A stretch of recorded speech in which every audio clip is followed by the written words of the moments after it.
Assalamualaikum warahmatullahi wabarakatuh. Kembali lagi di Lesson Education.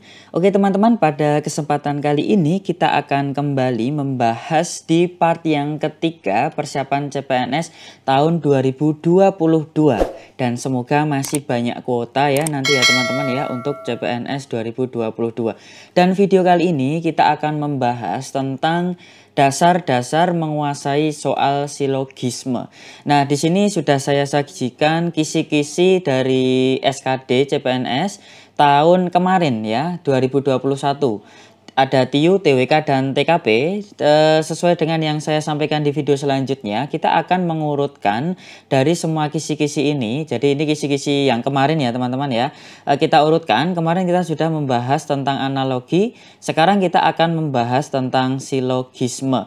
Nah, di sini nanti kita akan belajar tentang bagaimana kita menjawab soal silogisme dengan benar. Oke, langsung saja ya teman-teman, kita masuk ke pembahasan kita. Jadi, apa itu silogisme? Jadi, silogisme itu adalah proses penarikan kesimpulan dari beberapa pernyataan secara deduktif, yaitu dari premis-premis yang umum atau mayor dan juga khusus atau minor. Nah, di sini nanti akan banyak sekali istilah-istilah ya teman-teman ya. Jadi di sini kita bahas dari dasarnya dulu supaya nanti ke depannya kita tinggal latihan soal saja seperti itu. Oke, kemudian di sini ada contohnya. Di sini ada premis mayor ya. Premis mayor itu contohnya seperti ini ya. Jika hari ini hujan, saya memakai payung misalnya ini. Ya, ini premis umum atau premis mayor. Kemudian premis minornya apa? Hari ini hujan ya. Itu khususnya. Nah, maka dari dua pernyataan ini atau dua premis ini kita akan bisa menarik sebuah kesimpulan. Coba kita namanya ini silogisma ya atau logika matematika. Logika matematika. Ya, namanya saja logika matematika. Nah, sekarang kita baca coba. Jika hari ini hujan, saya memakai payung. Nah, kemudian hari ini hujan berarti kesimpulannya apa? Ya, berarti kesimpulannya adalah yang ini. Ya, kesimpulannya adalah saya memakai payung. Nah, ini adalah contoh yang sangat dasar sekali untuk materi silogisme. Ya, seperti itu penarikan kesimpulan. Nah, kemudian ada banyak sekali istilah teman-teman dalam silogisme. Di sini ada kata premis. Premis itu adalah pernyataan. Kemudian ada partikular. Partikular itu sebagian. Ya, nanti ada yang namanya premis umum juga. Ya, umum itu nanti biasanya dalam kalimat tersebut itu ada kata semua, ya, ada kata setiap, ya seperti itu. Ya, atau kalau ini yang partikular itu yang sebagian itu biasanya di kalimat itu ada kata-kata ini, ada, kemudian sebagian, kemudian beberapa, nah atau terdapat, nah seperti itu.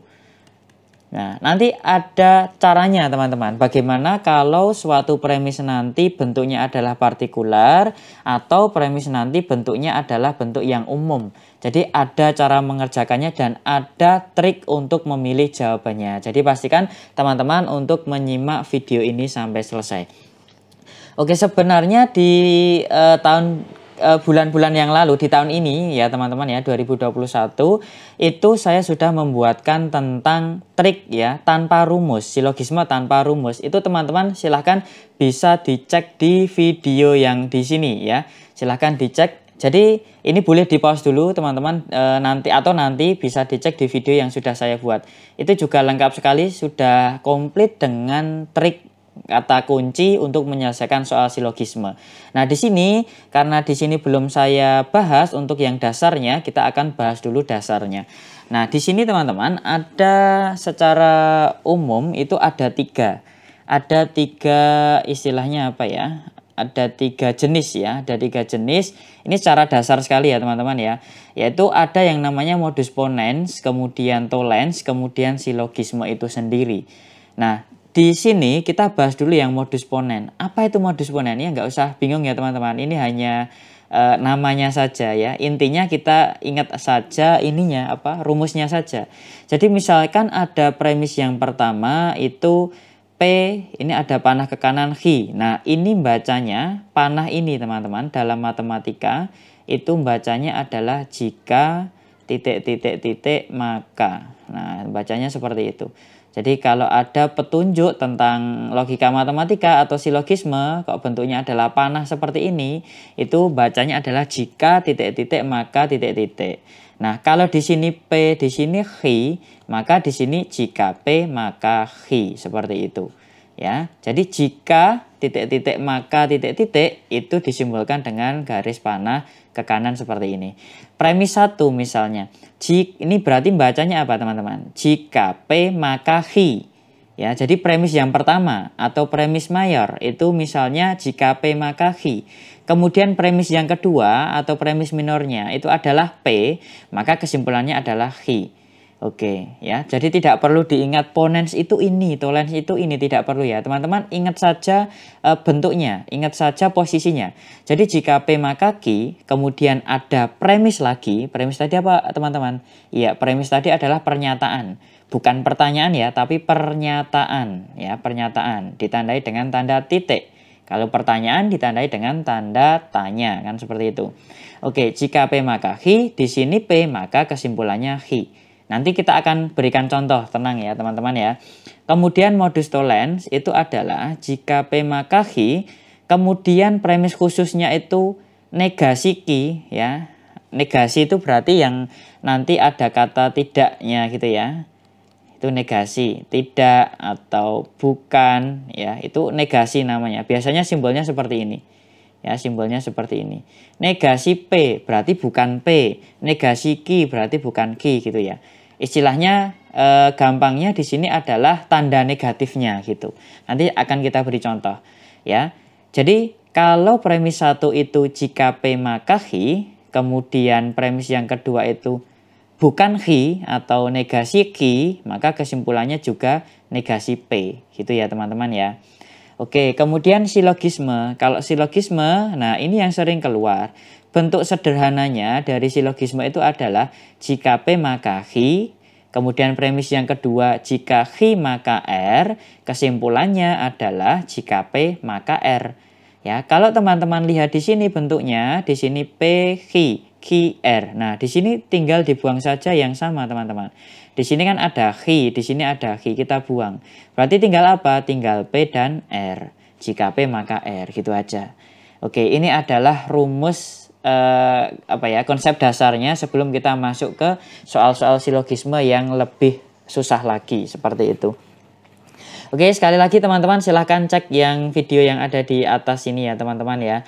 Itu sudah saya bahas. Kalau yang video itu tanpa rumus tapi menggunakan trik. Tapi kalau di sini karena waktu kita panjang, kita gunakan konsep, kita gunakan rumus supaya teman-teman tambah paham lagi seperti itu. Oke, kita lanjutkan sekarang. Untuk silogisme tadi kita sudah punya 3 ya, modus ponens, tolens, dan silogisme. Itu dasar logikanya, dasar berpikirnya itu adalah seperti ini. Kita langsung ambil contoh ya teman-teman ya. Oke, contoh yang pertama, modus ponens. Premis yang pertama, jika hari ini hujan, maka tanaman basah. Nah, kemudian premis yang kedua, itu hari ini hujan. Berarti kesimpulannya apa teman-teman? Iya, kesimpulannya adalah tanaman basah. Ya, kalau kita gunakan rumus PH, maka ini akan menjadi P. Ya, kemudian tanaman basah ini akan menjadi H. Ya, kemudian hari ini hujan. Hari ini hujan tadi apa? Oh, P. Gitu ya. Maka di sini jika maka tadi kan tandanya tanda panah ya. Berarti jika P maka H, kemudian yang bawah adalah P, maka kesimpulannya apa? Kesimpulannya adalah H. Apa itu H? H adalah tanaman basah. Gitu ya, sesuai dengan yang ini ya teman-teman ya. Oke, sesuai ya. Nah, jadi seperti itu cara mengerjakannya. Ini soal yang sangat sederhana ya. Oke, sudah paham? Sekarang kita lanjutkan ke bentuk tolens, modus tolens. Premis yang pertama, jika harga BBM naik, maka ongkos bus naik. Kemudian premis yang kedua, ongkos bus tidak naik. Oke, di sini ya kita bisa misalkan juga, misalnya seperti ini. Harga BBM naik, kita misalkan P. Kemudian ongkos bus naik, kita misalkan H. Ya, jika maka tadi kan tanda panah, berarti di sini boleh kita tulis jika P maka H kan gitu. Nah, kemudian ongkos bus tidak naik itu adalah premis yang kedua. Ongkos bus tidak naik. Tadi di atas di premis 1 kita sudah punya ongkos bus naik itu hi. Berarti kalau ongkos bus tidak naik maka di sini negasi ki ya. Maka di sini negasi ki. Nah, seperti ini. Nah, sesuai dengan rumus yang ini kan teman-teman. Ya, berarti kesimpulannya apa? Kesimpulannya adalah negasi P kan gitu, sesuai dengan rumus itu. Tidak perlu dihafal ponen, tolen, itu tidak perlu dihafal. Yang penting teman-teman tahu cirinya saja. Ya, kalau di sini negasi Q, maka di sini negasi P. Berarti apa di sini jawabannya? Iya, kesimpulannya adalah harga BBM tidak naik ya. Pakai tidak ya. Oke, harga BBM tidak naik, negasi P. Oke, kita lanjutkan sekarang ke modus silogisme. Premis yang pertama. Jika Bagas rajin belajar, maka lulus tes CPNS. Kemudian premis yang kedua, jika lulus tes CPNS, maka orang tua bahagia. Nah, di sini silahkan teman-teman bisa dijawab kesimpulannya apa. Oke ya, kita bahas ya. Jadi Bagas rajin belajar itu kita jadikan P, kemudian lulus tes CPNS kita jadikan hi. Oke. Nah, kemudian premis yang kedua, lulus tes CPNS. Nah, sudah ada di atas tadi, sudah kita misalkan hi ya, berarti di sini juga hi. Kemudian orang tua bahagia. Nah, ini adalah kata-kata baru, maka di sini kita tulis R gitu ya, teman-teman ya. Maka di sini boleh ditulis jika P maka hi, kemudian jika hi maka R. Nah, sesuai dengan rumus silogisme yang ini, yang ketiga. Berarti kesimpulannya apa? Kesimpulannya adalah jika P maka R. Oke, berarti kesimpulannya adalah jika Bagas rajin belajar, ya maka orang tua bahagia. Karena P tadi kan rajin belajar ya, kemudian R tadi orang tua bahagia. Maka kesimpulannya adalah jika Bagas rajin belajar, maka orang tua bahagia. Oke, seperti itu ya teman-teman untuk dasar logika berpikir tentang silogisme. Nah, di sini nanti saya berikan contoh-contoh sederhana yang mungkin bisa teman-teman jawab terlebih dahulu sebelum kita bahas ya. Oke, kita masuk saja, ada beberapa contoh soal. Yang pertama ya, jika seseorang rajin belajar, maka dia mendapatkan banyak ilmu. Jika seseorang punya banyak ilmu, maka dia akan berguna bagi masyarakat. Oke, pilihan gandanya adalah, ini diminta mencari kesimpulan ya teman-teman ya. Pilihan gandanya adalah, A. Jika seseorang berguna di masyarakat, pastinya dia adalah orang yang rajin. B. Jika seseorang rajin belajar, maka dia akan punya banyak ilmu. C. Jika seseorang rajin belajar, maka ia akan berguna di masyarakat. D. Jika seseorang punya banyak ilmu, maka orang tersebut rajin belajar. E. Jika seseorang berguna bagi masyarakat, maka dia punya banyak ilmu. Oke, silakan bisa dijawab dulu teman-teman. Kalau sudah, sekarang kita bahas ya. Oke. Ya, di sini sudah saya kasih tahu jawabannya ya. Oke, di sini kan ada jika maka. Ini jika, maka. Maka di sini boleh kita tuliskan sesuai dengan rumusnya. Oke, seseorang rajin belajar. Kita misalkan dengan apa ini, teman-teman?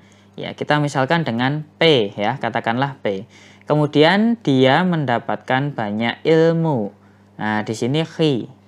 Oke ya, jadi di sini boleh kita tulis jika P maka hi kan gitu. Nah, kemudian seseorang punya banyak ilmu. Ini sudah dimisalkan belum teman-teman di premis yang atas atau premis yang pertama? Oke, sudah ya. Punya banyak ilmu berarti ini ya, banyak ilmu. Maka di sini hi. Kita tulis hi. Kemudian dia akan berguna bagi masyarakat. Nah, ini adalah kalimat yang baru. Maka di sini kita misalkan sebagai R misalnya. Nah, ini R. Ini tadi hi ya, sama ya teman-teman ya. Oke, berarti ini kesimpulannya apa? Yang sama kita buang. Ya, berarti tinggal P, R. Oke, P tadi apa? Oh, P tadi adalah seseorang yang rajin belajar. Oke, berarti kita cari yang sebelah kiri rajin belajar yang mana? Yang A, bukan. Yang B, bisa jadi. Yang C, bisa jadi. Yang D, bukan. Yang E, bukan. Oke, kalau kemungkinannya berarti kalau bukan B berarti yang C. Nah, kemudian R. R tadi apa? Berguna bagi masyarakat. Mana yang berguna bagi masyarakat? B atau C? Iya, jawabannya adalah yang C. Oke, gampang ya teman-teman ya. Jadi kita tinggal buang saja premis atau kata-kata kalimat yang sama. Kita buang saja. Oke, maka jawaban yang paling tepat untuk soal nomor 1 adalah jika seseorang rajin belajar, maka ia akan berguna di masyarakat. Seperti itu. Oke, sekarang kita lanjut ke soal nomor 2. Nah, di sini ada sedikit perbedaan teman-teman. Kita sudah masuk ke ini, premis umum dan premis partikular ya, seperti itu. Umum tadi apa? Ditandai dengan tanda semua. Partikular itu ditandai dengan sebagian. Oke, kita baca dulu soalnya. Semua sepeda memiliki lampu yang terang. Sebagian lampu yang terang berwarna putih. Kesimpulannya apa? Pilihan jawabannya adalah yang A, semua sepeda memiliki lampu yang terang berwarna putih. B, tidak semua lampu yang terang pada sepeda berwarna putih. C, lampu berwarna putih bagian perlengkapan semua sepeda. D, sebagian sepeda memiliki lampu yang terang berwarna putih. E, tidak ada sepeda yang berlampu terang selain putih. Ya, silahkan bisa dijawab dulu teman-teman. Kalau sudah, sekarang kita akan bahas ya. Oke, di sini ada triknya ya. Kalau di sini yang satu umum, yang satu partikular ya. Ini yang yang atas ini semua, yang bawah sebagian, pasti kesimpulannya adalah partikular. Ya, pasti kesimpulannya adalah partikular. Partikular itu apa? Sebagian ya. Pasti kesimpulannya adalah sebagian. Oke. Kalau premis 1 itu semua, premis 2 semua, kesimpulannya semua. Kalau yang atas semua, yang bawah sebagian, atau dibalik itu, atau salah satunya sebagian, gitu aja ya teman-teman ya. Itu pasti kesimpulannya adalah sebagian. Oke, tanpa membaca kita sudah bisa membuang jawaban yang salah. Yang A, ada kata semua, pasti salah. Yang B, tidak semua, ya ini juga pasti salah. Oke, atau tidak semua bisa kita simpan dulu ya teman-teman. Tapi biasanya salah ya teman-teman. Kita simpan dulu coba. Kemudian yang C, di sini tidak ada ini ya kata partikular atau umumnya, maka di sini salah ya. Kemudian yang D, sebagian. Nah, ini kita simpan dulu. Jadi kita simpan 2 dulu. Tidak ada sepeda yang berlampu. Nah, berarti kalau tidak ada berarti di sini pasti salah ya. Kalau tidak semua tadi kan bisa saja maksudnya adalah beberapa ya atau ada. Maka kita simpan dulu. Seperti itu. Oke, kita memiliki 2 jawaban ya yang kemungkinan benar tanpa kita membaca kalimatnya. Seperti itu. Itu adalah salah satu caranya. Nah, lebih lengkapnya teman-teman cek yang silogisme yang saya buat di 2021 di playlist 2021. Itu banyak juga soalnya teman-teman. Oke, semua sepeda memiliki lampu yang terang. Lampu yang terang berwarna putih. Nah, di sini kita tidak harus menuliskan jika P maka H, jika H maka R, seperti itu tidak. Ya, kalau bentuknya seperti ini, kita langsung saja bisa cari kesimpulannya. Ya, semua sepeda memiliki lampu yang terang. Sebagian lampu yang terang berwarna putih. Ya, berarti di sini kan yang sama adalah lampu yang terang ya teman-teman ya. Yang atas ada, yang bawah ada. Ya. Maka di sini boleh kita buang semuanya ya. Jadi kata-kata yang sama itu ada 2 kemungkinan. Yang pertama, buang semuanya atau tulis salah satu. Biasanya seperti itu. Jadi ada pilihan jawaban yang mungkin membuang semuanya, jadi lampu yang terang itu dihilangkan atau menulis salah satunya saja. Ya, maka di sini kita cek ya, yang B coba. Tidak semua lampu yang terang pada sepeda berwarna putih. Ini yang terang pada ini kalimatnya sedikit rancu ya teman-teman ya. Coba kita cek yang D.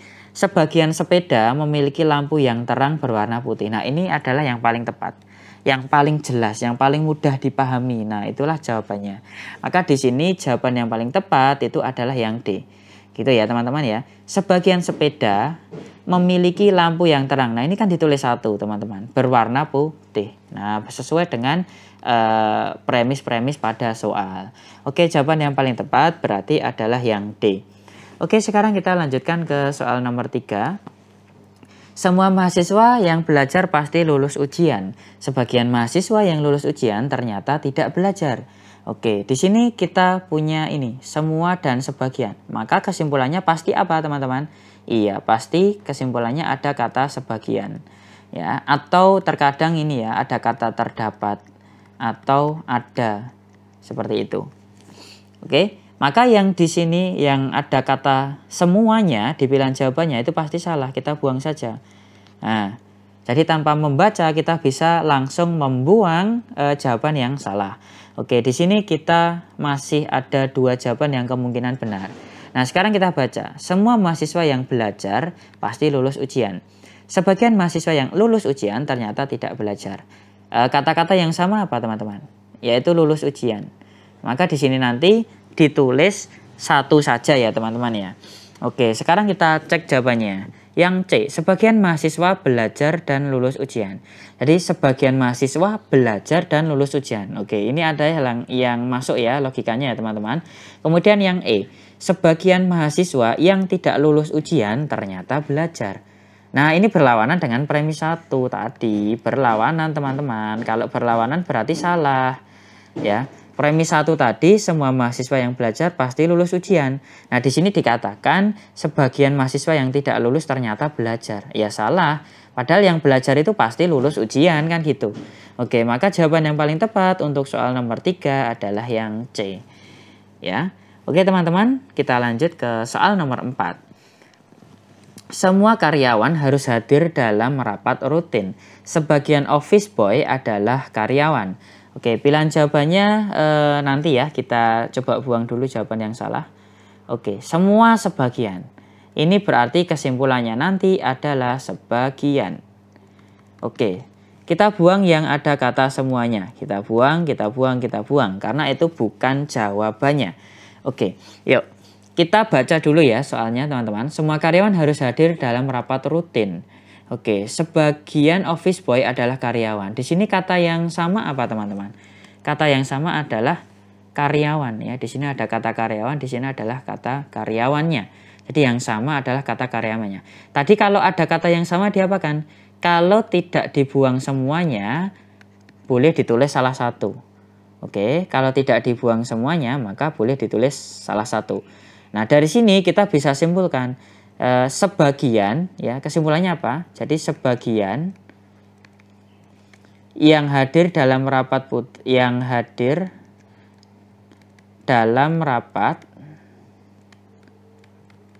maaf tulisan saya sedikit jelek ya teman-teman. Ya, rapat rutin adalah office boy. Yang penting masih bisa dibaca ya teman-teman ya. Office boy. Oke, kalau saya nulisnya rapi ya nanti kelamaan teman-teman. Ya bisa sebenarnya nulis rapi. Oke, sebagian yang hadir dalam rapat rutin adalah office boy. Ada nggak jawabannya yang mana? Ya, kalau tidak B yang C, yang mana? Ya, ini jawaban yang paling tepat yang C ya teman-teman ya. Kalau yang B ini peserta rapat rutin bukan karyawan, ini bukan jawabannya. Karena tadi kata yang sama adalah karyawan, maka kalau kita buang harus ada kata-kata rapat rutin dan ada kata-kata office boy. Maka sebagian peserta rapat rutin adalah office boy gitu.